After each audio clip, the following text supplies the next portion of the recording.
What would possess a nice Jewish girl from New England to go on a 14-day water fast? I'm Abby Havermann, host of the Intuition Incubator and the Monday Muse. In this Monday Muse series, I will share what was revealed to me by fasting, not just from food, but from all my vices for 2 weeks. What I learned about myself and maybe even what I learned about life. Thanks for coming along. Here we go. What if you had more control over your stress and your mood than you think that you do? This week, I want to talk about my experience in the fast and how the chatter in my mind became so clear to me when I had an opportunity to listen to it. On day 3 of the fast, my family was getting ready to make dinner, and my son said to me, "You know, Mom, you are the only person who is not irritable right now and the only person with a real reason to be irritable." Because everybody was hangry and they didn't know what they were going to have for dinner. And I don't know, my husband was in a bad mood about something. My oldest son, he doesn't eat all day and then he gets really hangry. And everybody was super irritable. And I was the only one who knew I wasn't going to eat. I was just hanging around because I was going to play games with them at dinner because that's what we tend to do.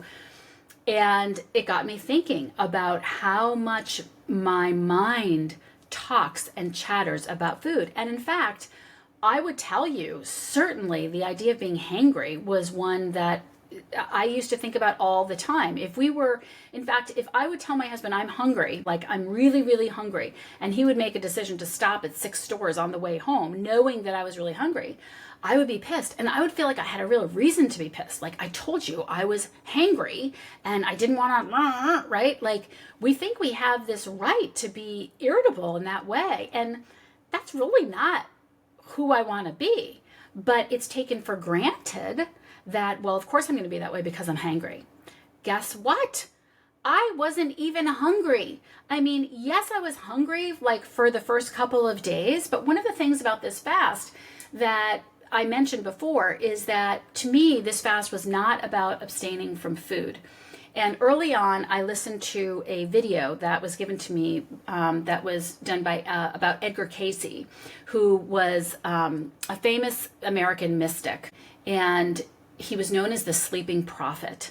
And what he said is that if you do a fast and you don't have a spiritual component to that fast, and the only thing you're doing is not eating, then you are not fasting. You are starving yourself.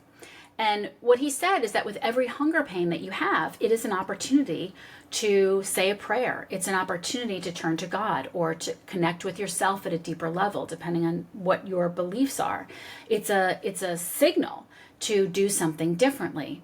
And I really took that to heart. He also said in that when you fast, you should leave your fast a nicer person to be around. You should be easier to be around. You should be a kinder person when you're done with your fast, coming out of a fast, than you were before you ever did the fast.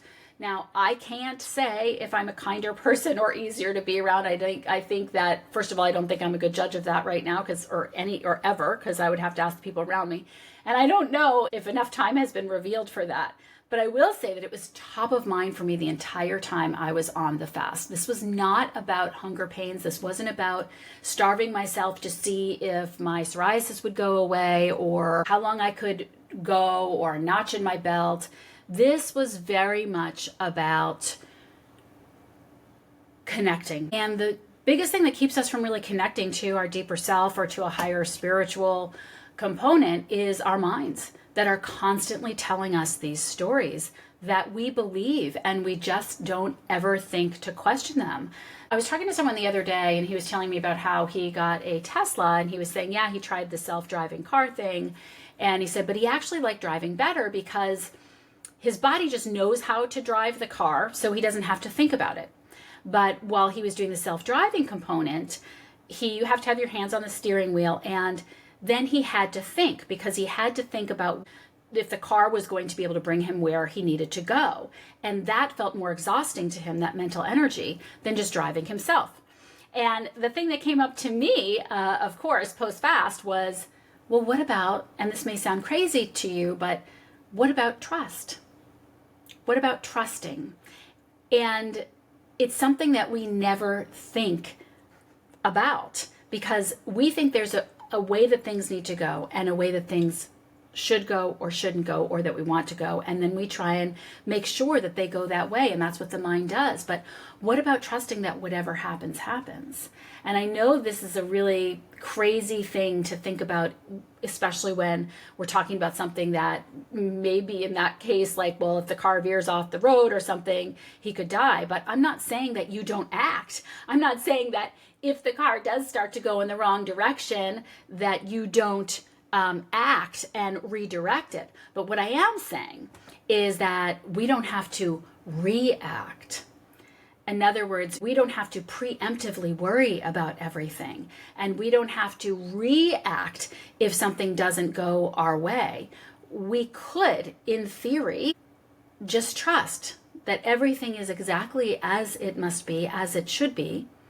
And if something presents itself in that moment that we are compelled to shift course, we can shift course and we can take an action without suffering from it, without overthinking, without stressing, without being irritable or guilty or all the things that we do to ourselves all the time. So by taking food away, and I knew that I wasn't eating. Like, I had made the commitment, it wasn't on the table, there was nothing to think about. I literally took that piece out of my mind. It was not part of the conversation, because I knew I wasn't going to eat. So all I had to do when I felt a pang of hunger was make a choice, which was to say, well, am I going to focus on this hunger and how irritable and angry I am or deprived I feel? Or am I going to take that moment of relentless emerging, of taking the advice of Edgar Cayce, of really being focused on, you know what? This is a moment for me to get still. This is a moment for me to pray. This is a moment for me to connect at a deeper level. And so that is what I did. And again, this idea of knowing something intellectually, these are all things I probably could have said to you intellectually, but what I needed was the felt experience of that. I needed yet another experience of bringing myself down into the depths of myself in the context of something that I felt I would never be able to do. I would just always go and reach for food.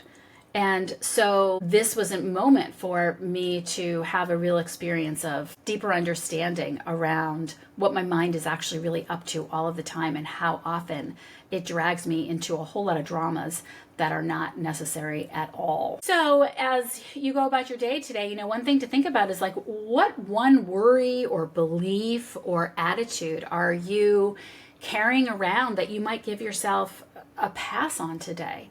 What are you worried about right now? What attitude are you carrying about something? What have you decided in your mind, or what has your mind decided about what is, that you could say, I don't have to look at it that way today. I don't have to buy into feeling hangry or worried or annoyed or not being okay or whatever it is. What's one area that you might say, well, what would be different if I just didn't give into what my mind's telling me about that today? All right, thanks for joining this version of the Monday Muse, and I'll see you next week.